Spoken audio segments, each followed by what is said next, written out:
Kumusta mga brad? Isa nga din po sa mga underbone na inaabangan ng mga tao na posibleng ilabas ngayong last quarter ng 2025 or first quarter ng 2026. Wala iba kundi itong model na Z15 GT na ang balita nga po si Kawasaki yung magdadala. Maraming tao nga po ang naiintriga din dito sa underbone na ito. Pagdating kasi sa looks, talagang panalo din. Hindi lang siya gwapo, talagang napakagwapo. Oo, marami naman ang underbone dito sa atin. Pero kasi yung ibang mga tao gustong sumubok ng bago. At isa nga din po ang motor na ito sa gusto nilang subukan.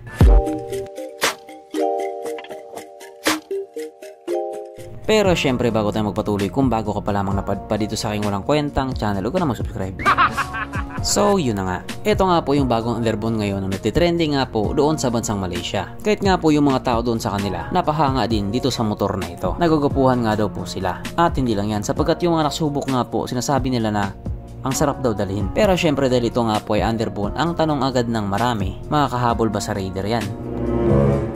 Ha? Hakdo. Syempre yan nga po yung tanong na hindi pa natin masasagot sa ngayon kasi hindi pa sila nagtapat. Pero ayun nga po sa top speed na ginawa nila doon sa dyno testing, pumatak po siya ng 134 kph na medyo masabi nga din po nating hindi accurate. Syempre doon sa dyno testing naka-steady lang naman siya. Unlike sa totoong kalsada na sasalubungin mo pa yung hangin. Kumbaga maaring mababa siya sa 134 kph or pwede rin namang mas mabilis pa siya doon. Depende rin kung sino yung nakasampa. Ang kagandahan lang din kasi doon sa bansang Malaysia, itong mga underbone na ito ay naipapasok nila sa kanilang expressway. Kaya doon sa kanila na ilalabas talaga nila yung 100% niya. Unlike dito sa atin na 400cc pataas lang yung allowed. Kapag nagkataon nga po na nilabas ang motor na ito dito sa atin, marami din talaga ang susubok sa lakas niya. Unang-una, kakayanin ba niya yung Rossi Flash? Pangalawa, yung Honda Winner X. Pangatlo, yung Raider Pro. At marami pa nga pong iba. Kapag binigyan nga po nila ng makabuluhang presyo itong motor na ito, sigurado papatok talaga. Alam naman po kasi natin na karamihan din sa mga tao, bumabase lang din talaga sa presyo. Kapag abot kaya,